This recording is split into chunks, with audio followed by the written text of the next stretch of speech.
Hey, good evening, West Avenue Eagles. I know it's pretty late and I hope you guys aren't awake right now, but maybe I'll be able to catch some parents right here online. Some things I just wanted to let everybody know. I want to say thank you to the 100 iPads that we gave out to families today. So we had at least 100 families show up, pull up through the drive-thru. Mr. Weeks and myself gave out those iPads to everybody, checked them out to you guys, and thank you guys so much for coming to get those so students can continue to be successful and continue to learn and keep the education rolling. Parents, I just want to let you know some things, or just to tell you some insight or tidbits on how we as teachers do the things that we do.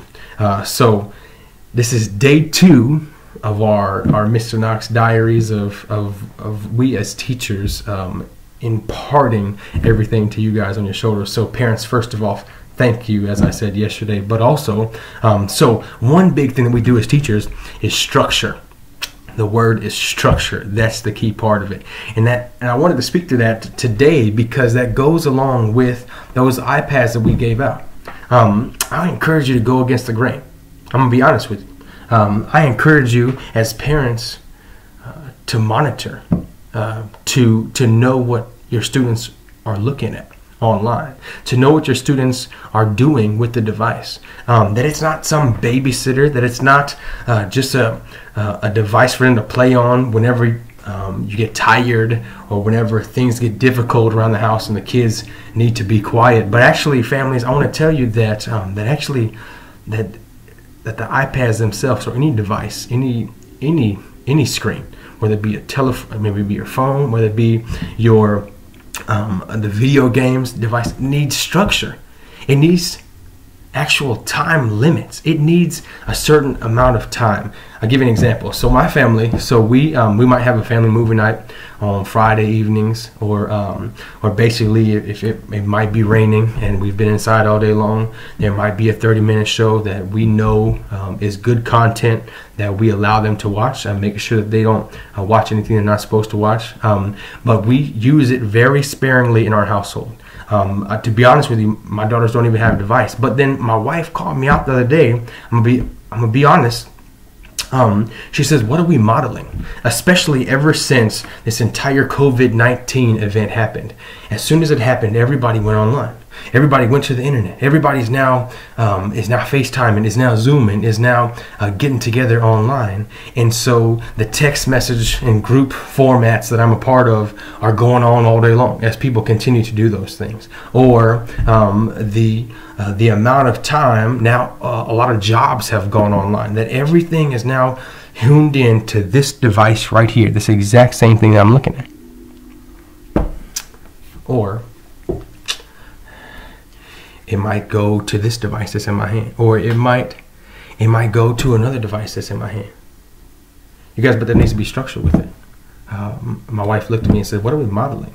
My oldest daughter and my second oldest daughter, 8 and 7 years old, as soon as this happened, I'm inundated and on my phone. And she's like, we try to monitor and we try to structure the time that the girls are allowed to use the device. So we might let them listen to some music on my phone or whatever when they're doing dance in their bedroom, or but it's a certain amount of time, really short. Or maybe we might listen to praise music on Sundays as we're trying to prepare breakfast to get ready to go to church, or things like that. Those are some things that we do. But just what are we modeling? Are we addicted to our phones? Is it our life? Is it who we are? No, I don't want it to be who I am. I don't want it to take over my life. That I'm more than just a phone. I'm more than just a.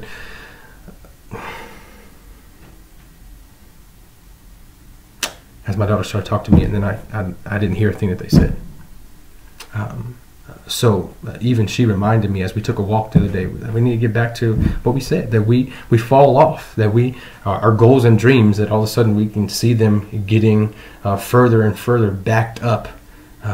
It's not who we are as a family. That's not who we are. We might go to the bathroom and look at our phone in the bathroom away from the kids, or we might go to wait until our phones, the kids are down for sleep and they're in their rooms. But try not to do it in front of them, but try not to be on our phones all day long, or try not to be on this device. I encourage your families to go against the grain. I'll be honest, I came from a state in Montana where we averaged 2 suicides at the high school per year. In some parts of the state and the native populations, it averages 8 suicides per year. And a lot of it stems from devices. But here we go as America down this road in technology and internet and devices. Where it leads, where it ends, I don't know. But I'd love to tell you right here, right now, as we start this entire motion, as we kick the ball down the street, as we put the train on the tracks, structure for success.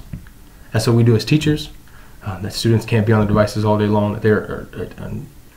It's basically set up as an interval system. It's only 15 minutes, and you rotate to another station. The kid can't be on it all day. I mean, sometimes it becomes a fight with students as we try to make sure that they have to rotate or go to another, go to the teacher's table. That they have to move on in their group. That they can't sit at the device, but the kids just, and we need to model that. Beware of the addiction that's in your pocket, or in your hand, or in your wherever you put it. Consider it, because I hope, as a family, that we would do more interaction with communication, with real communication, instead of with the device.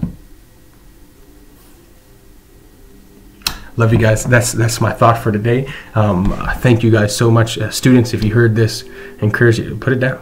Go outside. Draw a picture. Paint. Ride your bike. Climb a mountain. Use a basketball. Anything. But don't let the device rule you. Structure for success. Feel free to comment. Love you guys. This is Mr. Knox. As always, hey, I encourage you to be quick to listen, slow to speak, slow to become angry. Have a good evening. Blessings on you.